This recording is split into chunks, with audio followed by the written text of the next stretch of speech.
Hello everyone, मैं रवि रंजन स्वागत करता हूं आपके अपने ई लर्निंग प्लेटफॉर्म इंग्लिश दर्शन पे। तो यहाँ पे आप देख रहे हैं कि मैं एक शॉर्ट स्टोरीज को लेकर के यहाँ पे एक्सप्लेन करने के लिए आया हूं और मैं इस पर्टिकुलर वीडियो में इस शॉर्ट स्टोरी के बारे में एक्सप्लेन करूंगा। ठीक है। मैंने अपने ऑफलाइन क्लासेज या फिर पढ़ाने के दौरान देखा है कि बहुत सारे स्टूडेंट्स होते हैं, खास करके हिंदी मीडियम वाले बच्चे, जिनका बैकग्राउंड हिंदी मीडियम होने की वजह से वो इंग्लिश को पढ़ना या फिर समझना एक बहुत ही डिफिकल्ट टास्क समझते हैं। तो उनके लिए पर्टिकुलर मेरा यह एक छोटा सा प्रयास है। इसमें हम लोग बहुत बेसिक से हर वर्ड का हिंदी निकालते हुए और इसमें बेसिक ग्रामर के रूल्स, इसमें जो हमारे थोड़े से वर्ड पावर दिए गए हैं, वो सब इसको देखते हुए हम इस कहानी को समझेंगे लास्ट में। उम्मीद है कि ये सीरीज आपको अच्छी लगेगी। तो चलिए शुरू करते हैं। इसमें आपको क्या-क्या सीखने को मिलेगा ये मैं थोड़ा-सा एक्सप्लेन कर देना चाहता हूँ। जैसे आप अगर सीखते हैं, अगर आप पढ़ते हैं तो धीरे-धीरे आपकी क्या हो जाएगी, अंडरस्टैंडिंग बिल्डअप होगी। अंडरस्टैंडिंग के साथ-साथ क्या होगा, आपको ग्रामर का बेसिक नॉलेज यहाँ पे पता चलेगा। इसके साथ-साथ आप क्या होगा कि छोटे-छोटे वर्ड्स भी यहाँ पे सीखेंगे, ठीक है? और धीरे-धीरे क्या हो जाएगा कि इंटरेस्ट आपका इसमें डेवलप हो जाएगा। तो यह एक मेरा छोटा-सा प्रयास है। आप अपनी प्रतिक्रिया हमें इस वीडियो के कमेंट बॉक्स में ज़रूर देंगे कि आपको कैसी लगी यह सीरीज। तो चलिए शुरू करते हैं इस कहानी को। तो जैसा कि ये आप हेडिंग देख रहे हैं ना, द 12, द लगा हुआ है, इसको क्वालिफाई करने के लिए 12 मतलब होता है क्या, 12। ठीक है। डांसिंग मतलब हो जाएगी नाचने वाली, ठीक है ना, या फिर नर्तक या फिर नृत्य करने वाली, ठीक है ना। और प्रिंसेस, प्रिंसेस का मतलब होता है राजकुमारी। यहाँ आप देखिए, प्रिंसेस यहाँ पे बना है प्रिंसेजेस, है ना। प्रिंसेस का मतलब हो गया राजकुमारी, इसमें ई एस लगा करके क्या बना दिया गया, इसका प्लुरल बनाया गया है। ठीक है। अब देखिए कहानी को शुरू करते हैं। वंस अपॉन अ टाइम, ठीक है ना, इसका मतलब है वंस मतलब एक बार, ठीक है ना। ठीक है, एक बार की बात है, ठीक है ना। देयर वाज अ किंग, ठीक है ना, देयर वाज अ किंग मतलब एक क्या था, राजा था। अब देखिए देयर जो है यहाँ पे इंट्रोडक्टरी सब्जेक्ट या डमी सब्जेक्ट के रूप में आया हुआ है। तो आप देयर का प्रयोग कहीं भी करते हैं तो इसके बाद जो भी शब्द होता है ना, ये भी जो भी शब्द होगा, जैसे यहाँ पे किंग लिखा हुआ है तो किंग ये कैसा है, यहाँ पे सिंगुलर है, तो इसी के हिसाब से हम यहाँ पे क्या करते हैं, वर्ब भी सिंगुलर प्रयोग करते हैं। ठीक। तो देयर हो गया क्या, अपना डमी सब्जेक्ट। आगे बढ़ते हैं।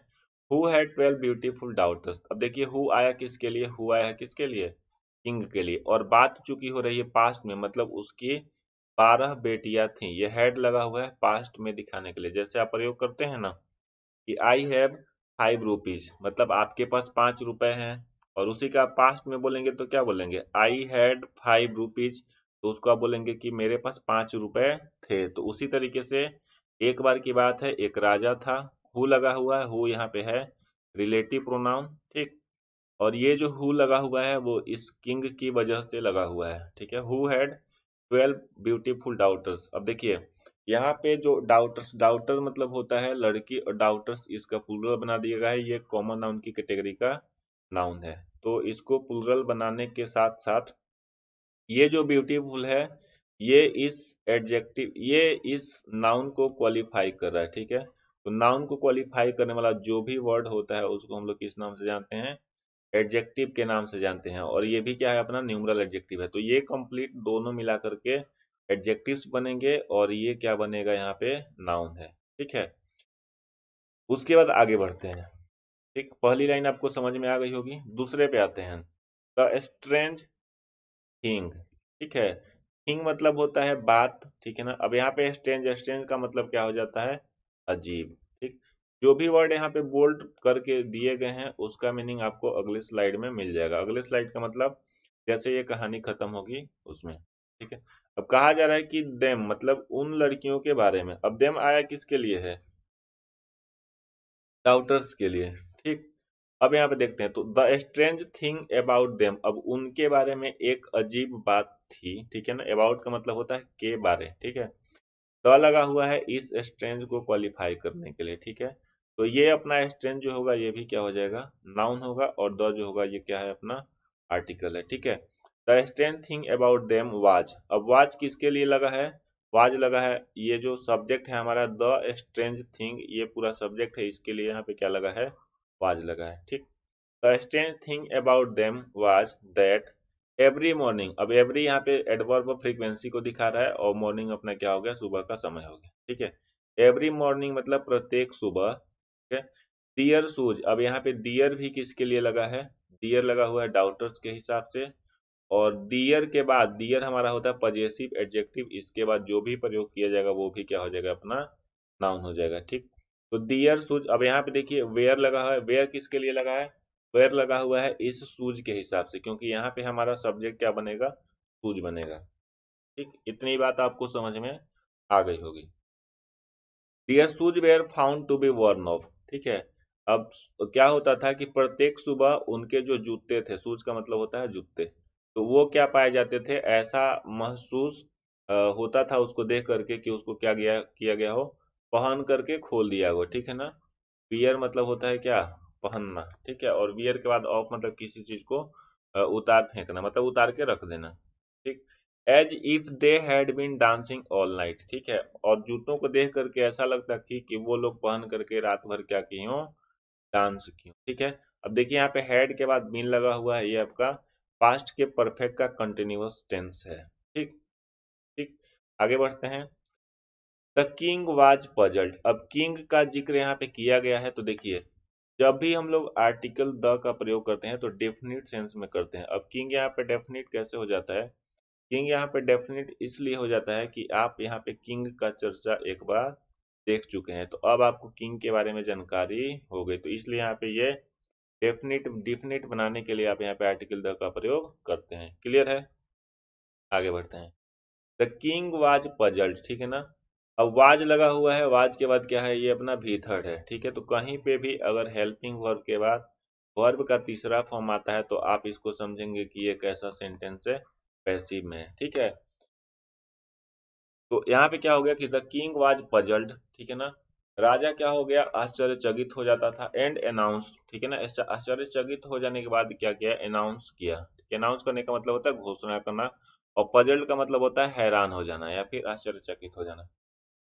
Announce that. ठीक है ना, अब दैट क्या कर रहा है, यहाँ पे कंजंक्शन का काम कर रहा है, आगे इसको क्या करेगा, जोड़ेगा। ठीक है, अब देखिए हु के साथ एवर होगा, whoever found, whoever would found find out where the princess went every night. ठीक है ना, could marry any one of them. अब इन्होंने बोला कि जो कोई भी, देखो यहाँ पे हम जब हु के साथ एवर का प्रयोग करते हैं तो इसका एंटीसीडेंट नहीं रहता, ऐसे केसेस में हम लोग हु के साथ एवर का प्रयोग करते हैं। ठीक है, इसका मतलब हो जाएगा जो कोई भी हो। अगर आप बोलते हैं वाट एवर तो वहां पे होता है चाहे जो भी हो ना, वेयर एवर जहाँ कहीं भी हो, तो इस तरीके से आप प्रयोग करते हैं जब एंटीसीडेंट नहीं रहता और चीजें फिक्स नहीं रहती उस केस में। ठीक है, तो देखिए यहाँ पे हम थे है ना, that who ever would find out. ठीक है ना, जो कोई भी यह पता लगाएगा, फाइंड आउट का मतलब होता है पता लगाना, है ना। वेयर मतलब कहाँ, द प्रिंसेस मतलब राजकुमारियां, वेंट अवे, वेंट वेंट यहाँ पे लगा हुआ है वर्ब के सेकंड फॉर्म में, जो कि सिंपल पास्ट को दिखाता है या फिर पास्ट इंडेफिनिट को दिखाता है। ठीक है, every night could marry any one of them. ठीक है, तो राजा क्या करेगा, उसमें से किसी के साथ भी शादी कर, मतलब उसमें से ये बोला गया कि जो कोई भी अगर यह पता लगा देता है कि प्रिंसेस रात को कहाँ जाती हैं या फिर गई थी, तो वह उन 12 लड़कियों में से किसी से भी शादी कर सकता है। अब देखिए एनी वन ऑफ देम का मतलब होता है उनमें से। ठीक है ना, कोई भी। ठीक, अब आगे बढ़ते हैं। मेनी किंग्स, मेनी का प्रयोग किया जाता है न्यूमरल एडजेक्टिव के रूप में, इसके बाद जो भी नाउन आएगा वो हमारा कैसा होना चाहिए, प्लूरल काउंटेबल नाउन होना चाहिए। बिल्कुल सही है ये।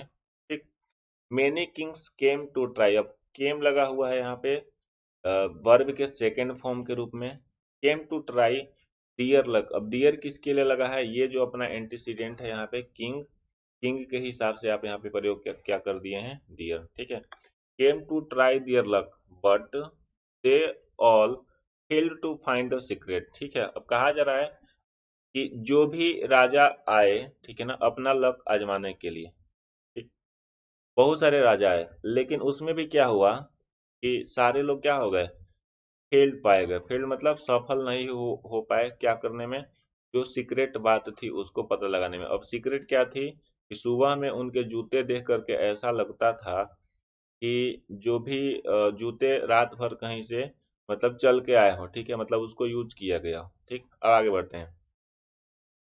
एन ओल्ड सोल्जर, ठीक है। अब देखिए यहाँ पे सोल्जर हो गया कॉमन नाउन, ठीक है ना। ओल्ड हो गया क्या, एडजेक्टिव, ठीक है। और ये कॉमन नाउन होने के साथ सिंगुलर काउंटेबल नाउन की श्रेणी में आएगा। इस वजह से हम यहाँ पे एन आर्टिकल का प्रयोग करते हैं, क्योंकि आगे आने वाला ओल्ड जो लिखा गया है इसका अ साउंड होगा, ये किस कैसा होगा, वोवेल साउंड। क्लियर है। An old soldier heard about this. Here का V2 बनता है हर्ड, मतलब सुना किसके बारे में, ये जो सिचुएशन चल रही थी इसके बारे में। एंड डिसाइडेड, और उसने निश्चित किया। डिसाइडेड का मतलब होता है निश्चित करना। टू ट्राई हिज लक, ठीक है ना, क्या करने के लिए, कोशिश करने के लिए। टू का प्रयोग हम लोग वहां पे करते हैं जब कहीं पे कोई उद्देश्य या फिर टारगेट का जिक्र किया जाए। ठीक है, ट्राई हिज लक, ठीक है, मतलब एक देखो अब यहाँ पे एक ही सोल्जर था, ठीक है ना, एक थोड़ा सा ओल्ड सोल्जर था, ठीक है ना। तो एक होने की वजह से आप यहाँ पे क्या प्रयोग करेंगे, हिज का प्रयोग करेंगे। ये हिज आया किसके लिए है, सोल्जर के लिए, ठीक है। अब वो भी क्या मतलब वो भी डिसाइड किया कि वो क्या करेगा, उन्होंने भी निश्चित किया कि वो भी अपना लक आजमाएगा। ठीक, आगे बढ़ते हैं। ही वेंट टू अ सोर्सर्स, ठीक है ना। ही वेंट टू अ सॉर्सेज, ठीक है ना। सॉर्सेज का मतलब होता है, सॉर्सर मतलब होता है जादूगर। उसमें जब ई डबल एस लग जाता है तो इसका बन जाता है फीमेल, मतलब जादूगरनी, ठीक है। वह एक, ठीक है ना। अभी देखिए यहाँ पे भी V2 लगा हुआ है ना, वर्ब का सेकंड फॉर्म, मतलब वह गया एक जादूगरनी के पास, ठीक है। अब who gave him a clock, ठीक है, दैट, है ना। अब उसने क्या दिया, एक क्लॉक दिया ना, that would make him invisible, ठीक है ना, जो क्या कर सकेगा, उसको इनविजिबल बना देगा। ठीक, इनविजिबल का मतलब अदृश्य हो जाना, मतलब उसने एक ऐसा क्लॉक दिया, तो वो क्या करेगा, इस क्लॉक को यूज करेगा तो उसे क्या हो जाएगा, इनविजिबल हो जाएगा। ठीक, ही ऑल्सो वार्नड हिम, ठीक है ना। और साथ साथ जो जादूगरनी थी, अब देखिए सी आई किसके लिए है, इसके लिए, है ना। ही ऑल्सो वार्नड हिम, उसने यह भी साथ साथ वार्नड किया। वार्न करने का मतलब होता है अलर्ट कर देना, ठीक है। Him not to drink the wine, और उन्होंने बोला कि आपको नहीं क्या नहीं करना है, शराब नहीं पीना है ना। Which one of the princess would bring for him, ठीक है ना, जो क्या करे, जो क्या होगा, जो शराब लाया जाएगा किसके, अभी विच लगा है किसके लिए, यहाँ पे वाइन के लिए। ठीक, which one of the princess, ठीक है ना, जो उन सारी राजकुमारियों में से कोई भी लेकर के आएगी किसके लिए, वो जो सोल्जर था उसके लिए। ठीक, तो उम्मीद है कि यह स्लाइड आपको समझ में आई होगी। कहानी में बढ़ते हैं हम लोग आगे। Then the soldier went to king, अब क्या हुआ कि सोल्जर कहाँ पे पहुंचा, राजा के यहाँ पहुंचा, राजा के पास क्या हुआ, गया, ठीक है ना। द किंग रिसीव्ड, रिसीव मतलब होता है रिसीव मतलब होता है वहां पे स्वागत करना। जब आप किसी को बुलाते हैं, ठीक है ना, तो वहां पे आप रिसीव करने जाते हैं। जैसे आप अपने भाई दोस्त मित्र घर पे कोई आता है तो उसको रिसीव करने के लिए कहाँ जाते हैं, स्टेशन पे। तो उसी सेंस में यहाँ पे प्रयोग किया गया, ठीक है, बुलाया, ठीक है ना। हिम, है ना, देखो द किंग रिसीव्ड हिम। अब एक हमारे पास होता है कंसेप्ट कि अगर वर्ब आता है तो वर्ब के बाद जो भी रहेगा वो ऑब्जेक्टिव केस में होना चाहिए। तो रिसीव्ड अपना क्या है, वर्ब है, और हिम क्या हो गया, ऑब्जेक्टिव केस में है। जैसे आप प्रोनाउन में पढ़े होंगे कि ही, हीज और हिम होता है, तो हिम यहाँ पे क्या हो गया, ऑब्जेक्टिव केस में। क्लियर है। विद फुल ऑनर, ठीक है ना, पूरे सम्मान के साथ। ऑनर का मतलब होता है क्या, सम्मान। ठीक, आगे बढ़ते हैं। एट नाइट मतलब रात की बात हो रही है ना। एट नाइट और फीस, फीस मतलब होता है दावत, है ना। वाज ऑर्गेनाइज्ड, ठीक, ऑर्गेनाइज का मतलब हो गया यहाँ पे कि दावत का इंतजाम किया गया या फिर दावत रखा गया ना, गया, ठीक है। Where the princess served wine to him, ठीक है ना, जहाँ पे राजकुमारियों ने क्या किया, सर्व किया शराब को, किसके लिए, वो जो सोल्जर गया था उसके लिए। ठीक, आगे। He secretly threw away the wine, ठीक है ना, उसने क्या किया, सीक्रेटली का मतलब होता है गुप्त रूप से या चुपचाप। चुपचाप क्या कर लिया उसने, थ्रू थ्रू। अब देखो थ्रो होता है अपने पास एक वर्ड, थ्रो का V2 बना है, तो ये बन गया क्या, थ्रू। उसने क्या किया, चुपचाप इसको जो शराब दिया गया था उसको क्या किया, फेंक दिया। ठीक है, थ्रो अवे का मतलब होता है फेंक देना, है ना। तो फेंका किसको, तो द वाइन, वह शराब जो उसको दिया गया था। ठीक। And pretended to be asleep, ठीक है ना, और ऐसा बहाना बनाने लगा कि वह क्या हो गया है, सो गया है। अब देखिए स्लीप के साथ एस लगा हुआ है ना, तो स्लीप तो ये हो जाता सोया हुआ। ठीक है, ऐसा उसने, प्रिटेंडेड का मतलब होता है बहाना बना, तो ऐसा उसने बहाना बनाया, फिर ऐसा उसने जाहिर किया, ऐसा उसने दिखाने की कोशिश किया, भेष बदलने की कोशिश किया कि वह क्या हुआ है, सोया हुआ है। ठीक, आगे। द प्रिंसेस थिंकिंग दैट, ठीक है ना, अब जो राजकुमारियां थी उन लोगों ने सोचा दैट द सोल्जर वाज एजलीव, ठीक है ना, कि सोल्जर क्या है, सोया हुआ है। ठीक। उसके बाद next, went underground through a trap door, ठीक है ना, अब क्या हुआ कि वे सब चली गई कहाँ पे, अंडरग्राउंड एक रास्ता था, है ना, through a trap door. Trap door का मतलब होता है कि जो ऐसा दरवाजा जिसपे क्या हो, जाली लगा हो। ठीक है, तो trap door. The soldier put on the clock, ठीक है ना, उसने क्या किया, जो क्लॉक जो किसने दिया था, जादूगरनी ने, उसको क्या कर लिया, पुट ऑन। पुट ऑन का मतलब होता है पहनना। ठीक।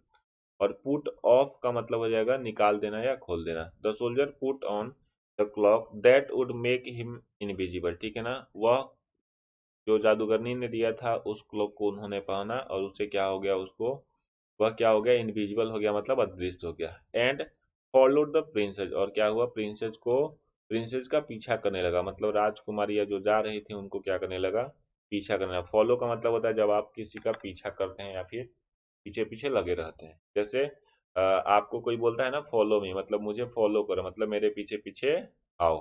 ठीक है, नेक्स्ट बढ़ते हैं आगे।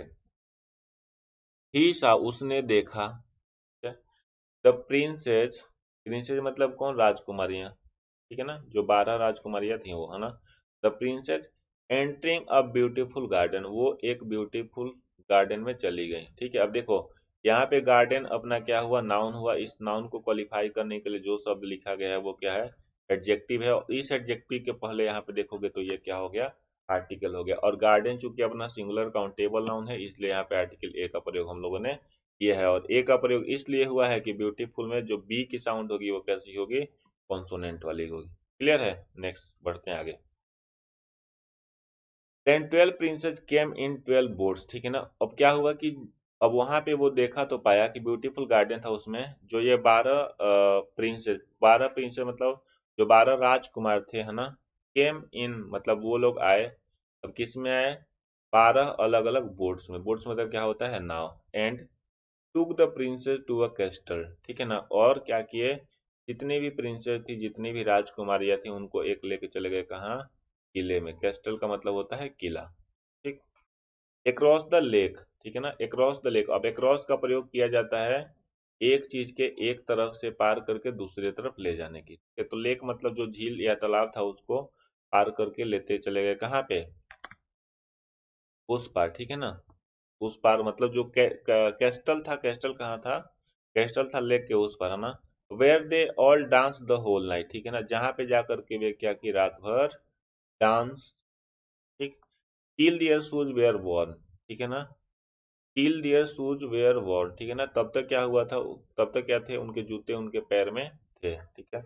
The soldier saw the same happenings 3 nights in a row, अब क्या हुआ कि लगातार जो लगा हुआ था सोल्जर, वो लगातार देखता रहा 3 रातों तक कि यह लगातार क्या हो रहा है, हो रहा है। ठीक है ना, मतलब यह जो प्रक्रिया थी, यानी कि ये जो रानियां थी ये रोज रात को जाती थी और ये वहां पे डांस करती थी। ठीक है ना, अब देखिए द सेम लगा हुआ है, मतलब वही बात जो उसने पहले रात को देखी, वही बात लगातार क्या होते रही यहाँ पे, 3 दिन तक वो देखते रहा कि एक क्रम से होती रही। ठीक, आगे बढ़ते हैं। देन 12 प्रिंसेस, ठीक है ना, then 12 princess came into boats and took the princess of castle, ठीक है, अच्छा ये दोबारा से कॉपी हो गया।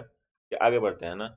ऑन द फोर्थ डे, मतलब चौथे दिन की बात हो रही है। ठीक है ना, अब चौथे दिन क्या हुआ, he told the king about the place where the princess went every night, ठीक है ना, उसने क्या किया, बता दिया। टोल्ड का मतलब होता है कहना, बताया किसको, राजा को, है ना। अबाउट द प्लेस मतलब उस जगह के बारे में जहाँ ये प्रिंसेस जाती थी, है ना। वेयर मतलब जहाँ, the princess went every night, जो प्रत्येक रात्रि को ये जो लड़कियां जाती थी उसके बारे में इन्होंने क्या कर दिया, बता दिया। एज प्रूफ मतलब सबूत के रूप में, he showed one of the golden cups from which they drank wine, ठीक है ना।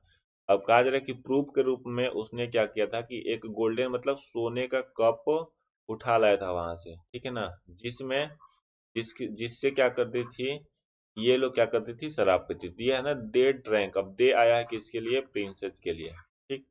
ड्रैंक वाइन है ना, एच हिज रिवार्ड, ठीक है। अब रिवार्ड के रूप में, चूंकि ये अपना काम कर दिया था जो अपने पास ओल्ड सोल्जर था इसने, है ना, as his reward he chose to marry the eldest princess, ठीक है ना। अब इसने क्या किया कि जो सबसे एल्डेस्ट उसमें प्रिंसेस थी, ठीक है ना। अब देखिए यहाँ पे ये जो द लगा हुआ है, मैरी मतलब होता है शादी करना, ठीक। ये जो द लगा हुआ है ये इस सुपरलेटिव डिग्री के लिए लगा हुआ है, और सुपरलेटिव डिग्री ये क्वालिफाई करे कि इसको इस नाउन को, ठीक है। तो ये यहाँ पे सुपरलेटिव डिग्री का एडजेक्टिव हो गया, ये हो गया आर्टिकल द, और ये हो गया प्रिंसेस नाउन, ठीक है। तो इसका एक पेयर बनेगा। तो देखिए एज हिज रिवार्ड मतलब रिवार्ड के रूप में, है ना, उसने चूज किया किसके साथ शादी करना, जो सबसे एल्डेस्ट प्रिंसेस थी उसके साथ, ठीक है। तो उम्मीद है कि आपको ये छोटी सी स्टोरी, इसमें ग्रामर का बेसिक सा यूज आपको समझ में आया होगा। चलिए आगे देखते हैं क्या है इस सेशन में। तो यहाँ पे हम लोग वर्ड मीनिंग देखेंगे, जिन अच्छे शब्दों का प्रयोग यहाँ पे किया गया है उसको देख लेते हैं। पहला वर्ड था स्ट्रेंज, स्ट्रेंज का मतलब क्या होता है, अजीब। फियर ऑफ का V2 बनता है वर्न ऑफ, ठीक है ना, ये वर्ब का सेकेंड फॉर्म हुआ यहाँ पे, ठीक। इसका मतलब होता है पहना हुआ। पजल्ड का मतलब हो जाएगा हैरान। अनाउंस का मतलब होता है घोषणा करना, हालांकि ये वर्ब का सेकेंड फॉर्म है, ठीक है, तब घोषणा किया। मैरी का मतलब होता है शादी करना, ठीक है। सॉर्सर्स का मतलब होता है जादूगरनी। इनविजिबल का हो जाएगा अदृश्य। ऑनर का हो जाएगा सम्मान। फीस्ट का हो गया दावत या भोज। एजलीप का हो जाएगा सुप्त या फिर सोया हुआ। सुप्त का मतलब होता है जो निद्रा की अवस्था में हो। कैस्टल मतलब होता है किला, और रिवार्ड मतलब क्या हो जाता है, इनाम, ठीक है। तो आप यहाँ पे क्या करेंगे कि या तो आप इसको स्क्रीनशॉट लेके सेव करते जाइए, या फिर क्या करें कि आप इसको किसी छोटे से नोटबुक में लिखते चलिए, धीरे धीरे आपका वोकैब वैसे ही सही होगा, ठीक है। एक दिन में कोई भी चीज 100% नहीं हो सकती है, नहीं आप सीख पाएंगे। लर्निंग एक कंटिन्यूअस प्रक्रिया है जिसमें आपको लगातार काम करते ही रहना पड़ता है, ठीक है। अब इसी कहानी को हम लोग देखेंगे हिंदी रूपांतरण, ठीक है ना, एकदम एग्जैक्ट हिंदी में हमने ट्रांसलेट किया है कि आपको थोड़ा सा मजा भी आएगा और आप आसानी से इसमें इंटरेस्ट ले पाएंगे। देखिए वही पूरा अर्थ है यहाँ पे हिंदी में। आप इसको अ, चाहे तो आप इसका स्क्रीनशॉट लेके पढ़ ले, चाहे आप यहाँ पे इस स्लाइड को रोक करके पढ़ सकते हैं, ठीक है ना। आप वीडियो को पॉज कर लें, बहुत अच्छे से पढ़ ले, आपको एक बार पूरी जो इंग्लिश में बातें लिखी है उसका एग्जैक्ट सारांश यहाँ पे मिल जाएगा, ठीक है। देखिए दिया हुआ है कि एक बार की बात है, एक राजा था जिसकी 12 सुंदर बेटियां थीं।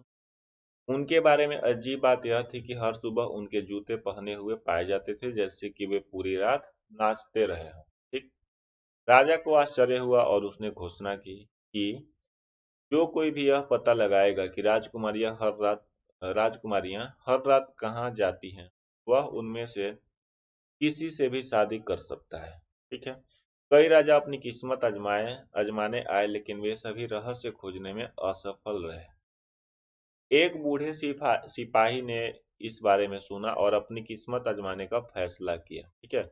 वह एक जादूगरनी के पास गया, ठीक है, जिसने उसे एक लवादा दिया। जो यहाँ पे क्लॉक का प्रयोग किया गया ना, CLOAK, उसका मतलब होता है लवादा, ठीक है, दिया जो उसे अदृश्य बना देगा। उसने उसे शराब पीने न पीने की चेतावनी भी दी, जो कि राजकुमारियों में से एक उसके लिए लाएगी। ये पूरा कहानी का हिंदी में सारांश है। उसके बाद क्या हुआ, जब सिपाही राजा के पास गया, है ना, राजा ने उसके पूरे सामान के साथ स्वागत किया, क्योंकि राजा क्या था, परेशान था ना। रात में एक दावत का आयोजन किया गया था। आयोजन के लिए यहाँ पे ऑर्गेनाइज वर्ड का प्रयोग किया गया था ना। तथा राजकुमारियों ने उसे शराब परोसी थी, ठीक है। उसने चुपके से शराब फेंक दी और सोने का नाटक किया, वही दिया था प्रिटेंड टू एजलीप, ठीक। राजकुमारियां यह सोचकर कि सैनिक सो रहा है, एक जाल के दरवाजे से भूमिगत हो गई। भूमिगत वही दिया था जो अंडरग्राउंड रास्ता था ना, उसके लिए, है ना। सिपाही ने वह लबादा पहना। लबादा का मतलब कुछ नहीं हुआ, एक ड्रेस सा हो गया सिंपल सा, ठीक।